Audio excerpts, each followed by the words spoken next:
RTI act अर्थात right to information act 2005 यानी सूचना का अधिकार अधिनियम 2005। ये एक ऐसी ताकत है जो आम आदमी को दी गई है जिससे वो सरकारी महकमे से कोई भी सवाल पूछ सकता है। अगर आपको अपनी कोई ऐसी जानकारी चाहिए जिससे आप पर्सनली अफेक्टेड हैं तो आप उस सरकारी विभाग से पूछ सकते हैं कि आपकी फ़ाइल कहाँ अटकी हुई है और इसका जवाब पब्लिक इंफॉर्मेशन ऑफिसर आपकी एप्लीकेशन के 30 दिनों के अंदर दे देगा।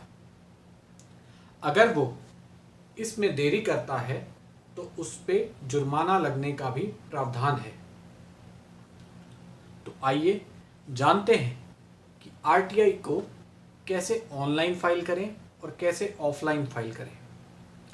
ऑनलाइन फाइल करना है या ऑफलाइन फाइल करना है, बस एक चीज़ का ध्यान रखिए कि RTI to the point file करें।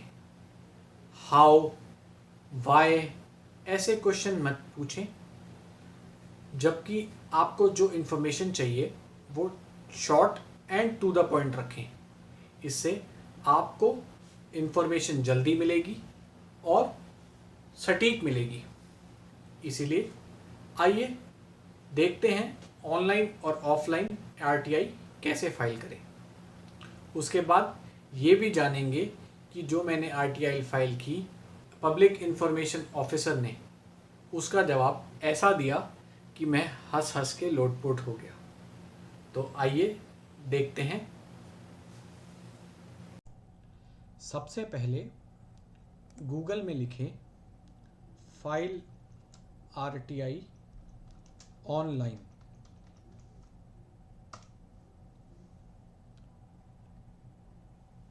एंटर दबाने के बाद जो सर्च रिज़ल्ट आएंगे उसमें ये पहले दो लिंक छोड़ दें, क्योंकि इसके आगे ऐड लिखा होता है तो ये स्पॉन्सर्ड लिंक होते हैं, हम इनको छोड़ देंगे।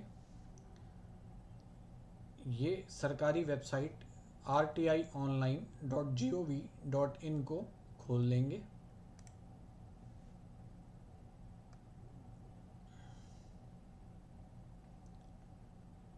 इस वेबसाइट से आप सेंट्रल गवर्नमेंट से रिलेटेड सारी जानकारी प्राप्त कर सकते हैं।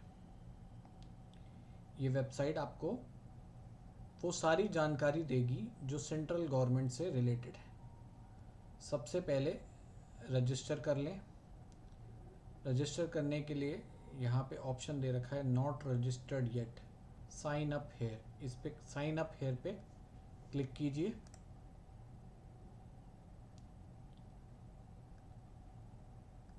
जब आप साइन अप हेयर पे क्लिक करेंगे तो ये यूज़र रजिस्ट्रेशन फॉर्म खुल जाएगा। यहाँ पे कोई एक यूज़र नेम चुन लीजिए। Please enter user name which should be of minimum 8 alpha numeric characters. Minimum 8 letters का यूज़र नेम आपको रखना है और वह यूज़र नेम उपलब्ध भी होना चाहिए। उसके बाद आपको एक पासवर्ड रखना है। पासवर्ड में भी मिनिमम 8 कैरेक्टर्स होने चाहिए, जिसमें से एक अल्फ़ाबेट, एक न्यूमेरिक, एक स्पेशल कैरेक्टर होना चाहिए। उसके बाद यहाँ कंफर्म पासवर्ड कर दें। उसके बाद यहाँ पे अपना ईमेल आईडी डालें। उसके बाद कंफर्म ईमेल आईडी करें। उसके बाद यूज़र टाइप सेलेक्ट कर लें। हम इंडिविजुअल हैं तो हम इंडिविजुअल सेलेक्ट करेंगे। उसके बाद अपना नाम डालें, अपना जेंडर सेलेक्ट कर लें। उसके बाद वो एड्रेस डालें, वो कम्युनिकेशन या करस्पॉन्डेंस एड्रेस डालें जहां पर आपको आरटीआई की इंफॉर्मेशन चाहिए। हालांकि जब आप ऑनलाइन फाइल करते हैं आरटीआई तो इस पोर्टल पर भी आपको वो जानकारी मिल जाती है, पर अगर आपको फ़िज़िकल कॉपी भी चाहिए और बिल्कुल सही एड्रेस पर चाहिए तो यहाँ पर अपना ठीक एड्रेस डालें। उसी एड्रेस पर आपको पब्लिक इंफॉर्मेशन ऑफिसर आरटीआई की हार्ड कॉपी भेजेगा। इसके बाद यहाँ अपना पिन कोड डालें, यहाँ कंट्री सेलेक्ट करें, स्टेट सेलेक्ट करें, स्टेटस रूरल अर्बन, अगर आप गांव में रहते हैं तो रूरल सेलेक्ट करें, और अगर आप शहर में रहते हैं तो आप अर्बन सेलेक्ट करें। उसके बाद एजुकेशनल स्टेटस, अगर आप अनपढ़ हैं तो इलिटरेट सेलेक्ट करें, अगर आप पढ़े लिखे हैं तो आप लिटरेट सेलेक्ट करें।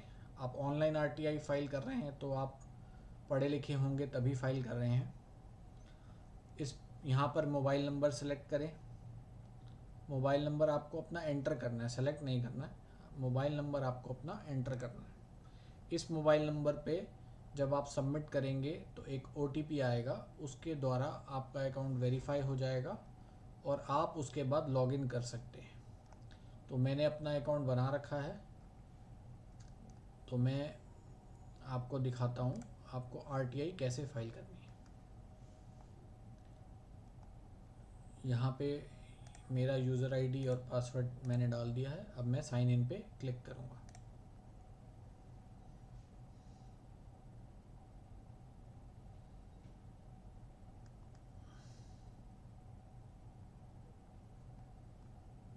यहाँ पे आपकी रिक्वेस्ट दिखाएगा कि आपकी कितनी आरटीआई रजिस्टर्ड हैं, कितनी डिस्पोज ऑफ हो चुकी हैं और कितनी पेंडिंग हैं। और आप इसी वेबसाइट के माध्यम से अगर आप किसी आरटीआई से संतुष्ट नहीं हैं या टाइम पर पब्लिक इंफॉर्मेशन ऑफिसर ने जवाब नहीं दिया है, तो आप यहाँ से सबमिट फर्स्ट अपील पे क्लिक करके उस आरटीआई के अगेंस्ट अपील भी कर सकते हैं।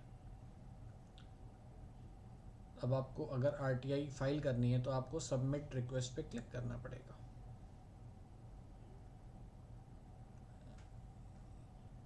ये गाइडलाइंस हैं आरटीआई ऑनलाइन पोर्टल को यूज़ करने के लिए। आप इन 20 गाइडलाइंस को ज़रूर पढ़ें ताकि आपको फाइल करने में कोई दिक्कत ना आए। इसके बाद जब आप सारी गाइडलाइंस को एक बारी पढ़ लें तो आई हैव रेड पे क्लिक करके सबमिट पे क्लिक करें।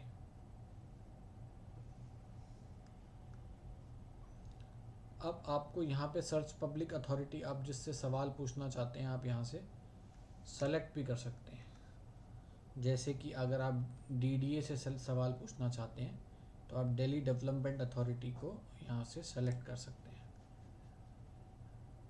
ये कह रहा है कि your request will be filed with Delhi development authority, मतलब जो आप आरटीआई फाइल करेंगे उसका जवाब दिल्ली डेवलपमेंट अथॉरिटी का पब्लिक इंफॉर्मेशन ऑफिसर देगा।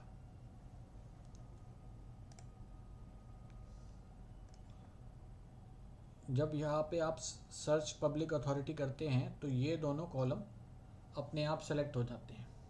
अगर आपने दिल्ली डेवलपमेंट अथॉरिटी सेलेक्ट किया तो ministry of housing and urban affairs अपने आप आ गई, और सेलेक्ट पब्लिक अथॉरिटी आपने सेलेक्ट किया तो यहाँ पर दिल्ली डेवलपमेंट अथॉरिटी अपने आप आ गई है। यहाँ पे आप अपना नाम डाल दीजिए, अपना एड्रेस डाल दीजिए। अगर आपका एजुकेशनल स्टेटस लिटरेट है तो लिटरेट डाल दीजिए, इलिटरेट है तो इलिटरेट डाल दीजिए।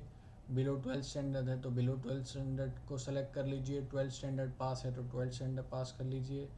ग्रेजुएट हैं तो ग्रेजुएट सेलेक्ट कर लीजिए। अबव ग्रेजुएट है तो अबव ग्रेजुएट सेलेक्ट कर लीजिए। यहाँ पे अपने फ़ोन नंबर डाल दीजिए, यहाँ पे अपने ईमेल आईडी डाल दीजिए। उसके बाद सिटीज़नशिप, उसके बाद अगर आप पॉवर्टी लाइन के नीचे हैं तो आप पॉवर्टी लाइन के नीचे यहाँ पे सेलेक्ट कर सकते हैं यस। तो आपको जो 10 रुपये की आरटीआई की फ़ीस है वो आपको नहीं देनी पड़ेगी। यहाँ पर आपको छोटी आरटीआई लिखनी है एप्लीकेशन, तो आप शुरू कर सकते हैं जैसे प्लीज़ प्रोवाइड डिटेल्स ऑफ, जो भी आपको इन्फॉर्मेशन चाहिए ऐसे आप 1 2 3 या 4 जितने आप सवाल पूछना चाहें पूछ सकते हैं। कम से कम सवाल पूछें, उससे आपको जल्दी जवाब मिलेगा।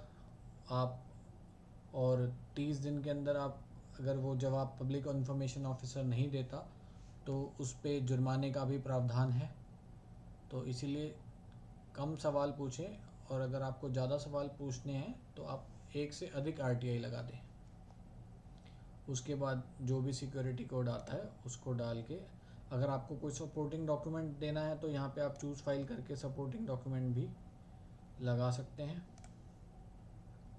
और उसके बाद सबमिट पे क्लिक कर दें। जैसे ही आप सबमिट पे क्लिक करेंगे आपको पेमेंट का ऑप्शन आएगा, वहाँ से आप पेमेंट करके आप आरटीआई फाइल कर सकते हैं। और यदि आप ऑनलाइन आरटीआई फाइल कर रहे हैं तो आपको पेमेंट करने के बाद आपके फ़ोन पर एसएमएस आ जाएगा और आपका आरटीआई नंबर भी आ जाएगा, और जो आपने एड्रेस दिया है उस पर hard copy public information officer भेज देगा, और उसकी कॉपी इस पोर्टल पे भी आ जाएगी।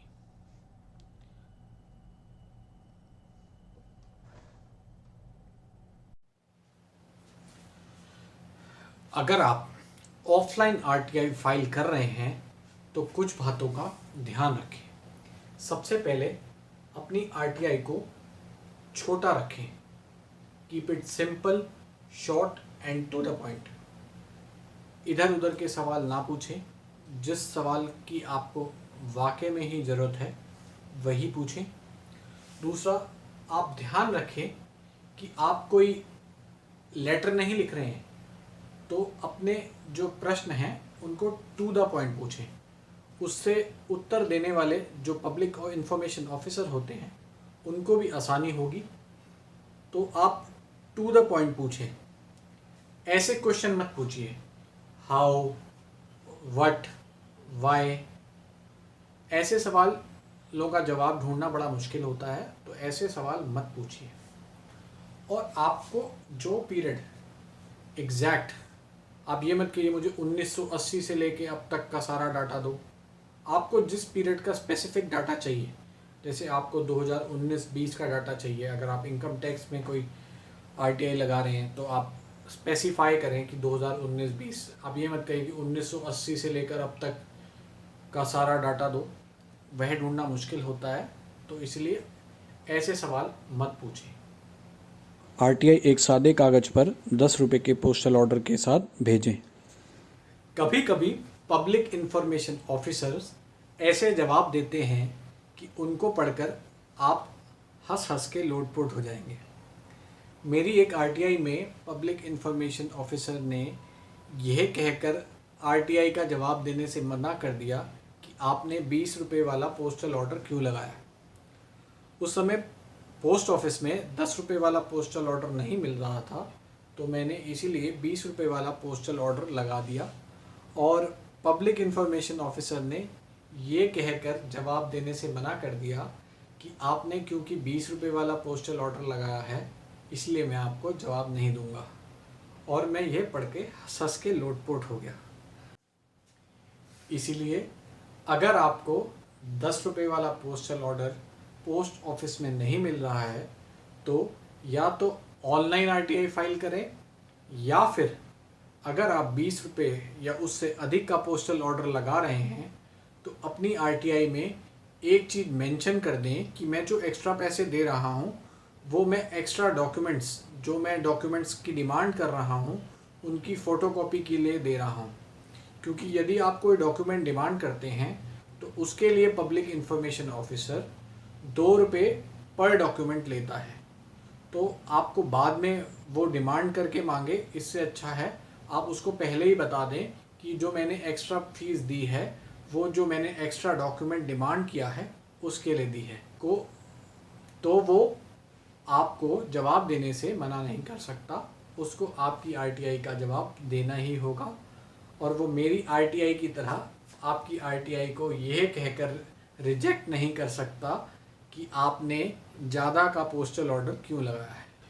तो ऐसे पब्लिक इन्फॉर्मेशन ऑफिसर्स का क्या किया जाए, उसका आप लोग मुझे कमेंट में लिख कर बताएं। आशा है आपको वीडियो अच्छी लगी होगी, और अगर आपके साथ भी कोई ऐसा इंसिडेंट हुआ है तो कमेंट में बताएं। वीडियो को लाइक करें, शेयर करें और कमेंट में बताएं कि आपको मेरी वीडियो कैसी लगी। Thank you.